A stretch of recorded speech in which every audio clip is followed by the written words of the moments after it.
Welcome back to Gurukul Online Learning. I'm Nishit Dey. On the last class, we understood how to hold the sitar.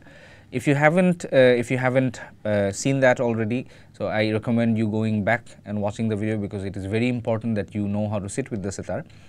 Once that is done, the most important thing now before you can sit with the sitar is tuning the sitar. Now, it is very understandable that tuning 19 strings is not something that you can learn in a day.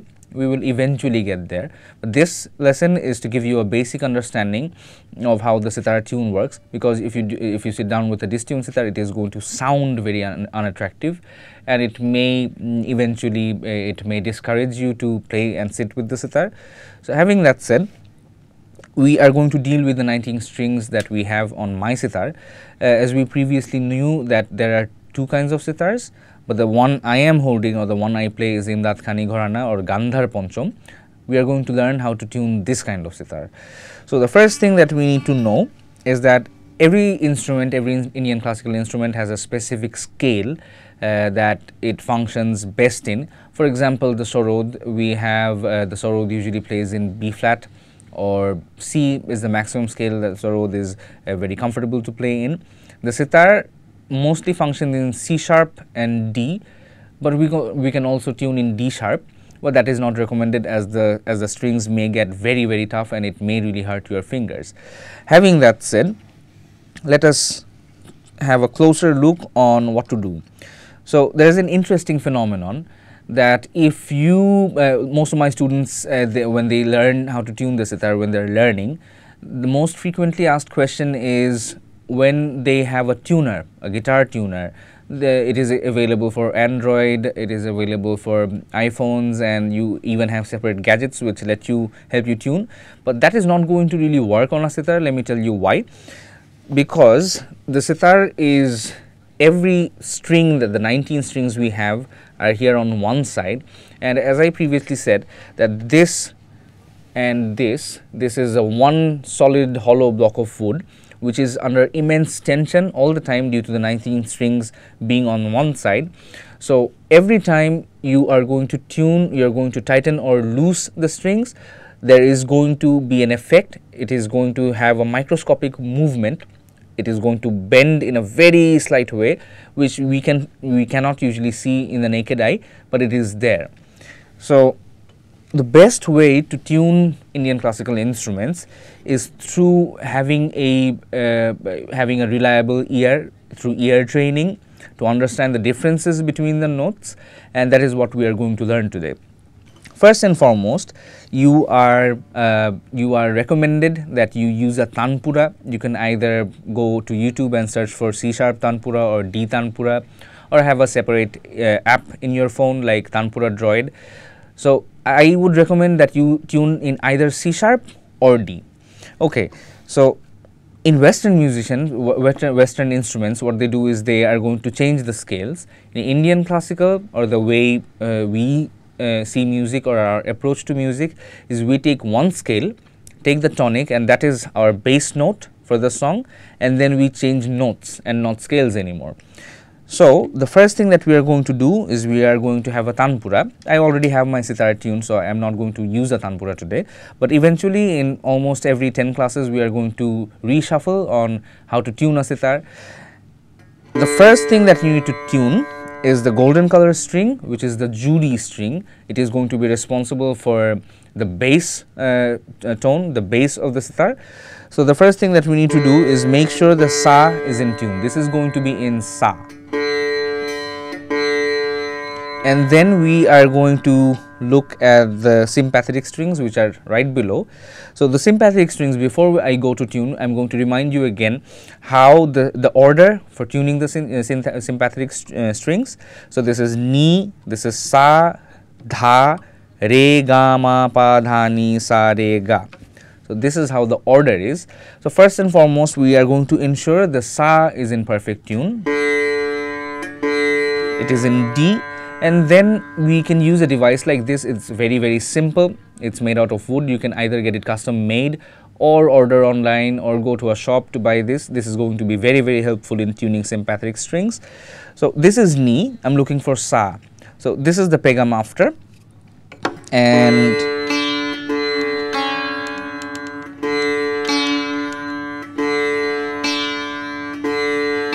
I got sa.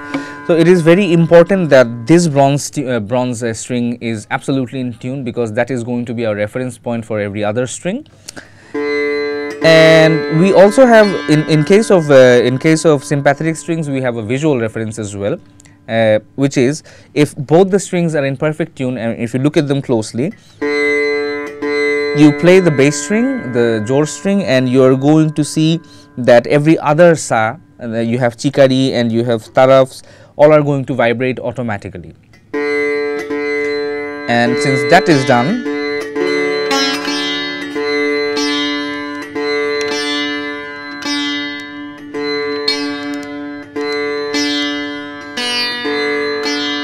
and then we are going to go after ga.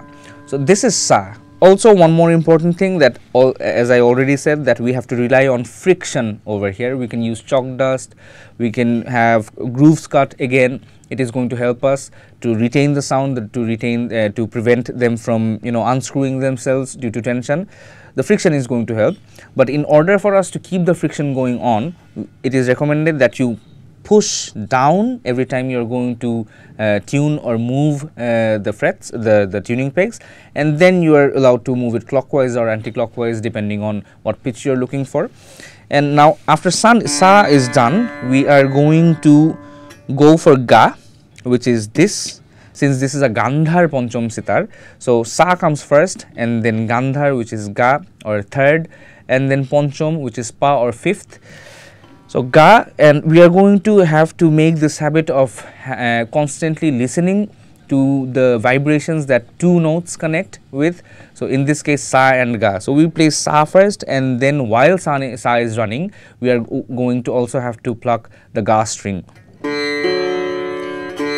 So I want you to hear the difference when there's a proper ga and an improper ga. This tuned ga,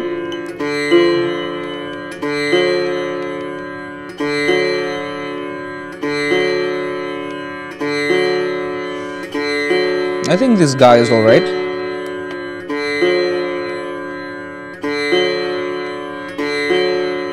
And you have ga. Sometimes these pegs can move a bit too much, which is why you have fine tuners here. When the very little distances you have to tune, you can use the fine tuners. And ga is there again, and then pa. So in case of pa, I usually keep my hand right here. So you have pa around here, you have chikari first sa here and the second sa over here. So we are going to strum the jor string and then have a reference of pa, and we are going to study the vibrations. Let me just tune it again.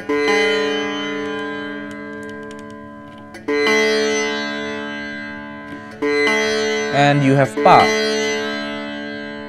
And then we are going to go forward with sa.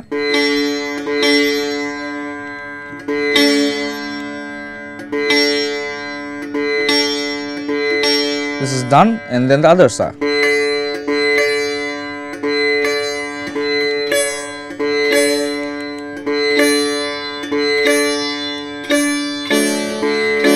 And this is perfect tune. So we have three sas.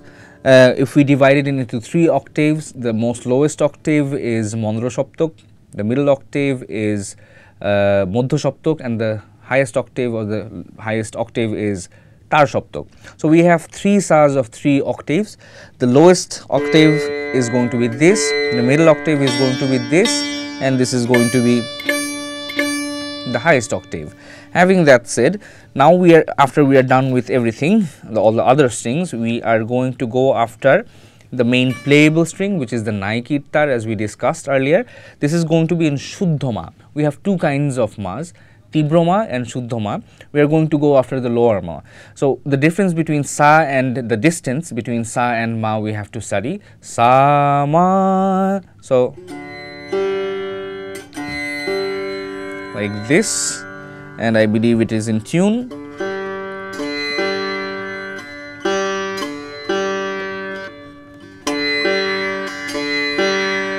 Once that is done, and we are absolutely sure that all the strings on the upper level are in tune, now it is time to go to the lower level strings, which are the sympathetic or torop tars.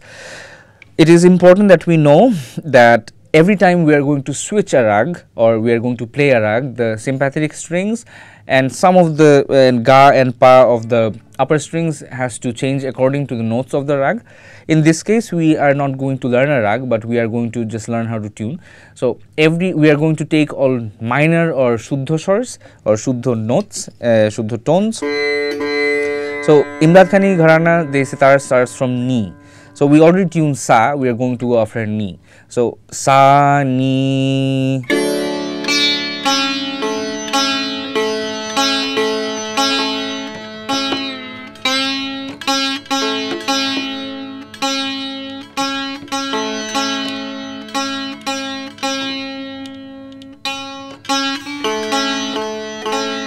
You can cross-reference. I usually reference ni with pa, but you can also do it with sa, and then sa, which is in tune, and then dha, the lower dha,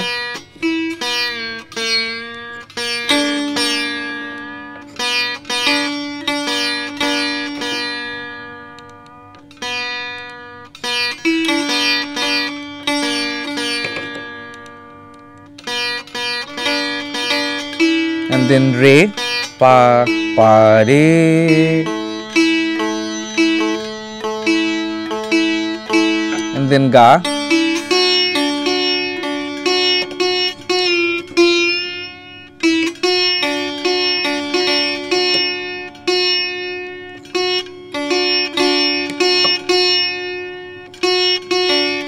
and then ma, shuddha ma, which happens to be in tune, and then pa,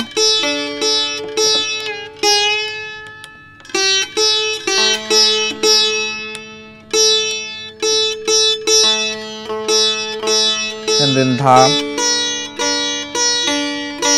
This is in perfect tune, and then ni. You have this other ni here, and then sa, and lastly re.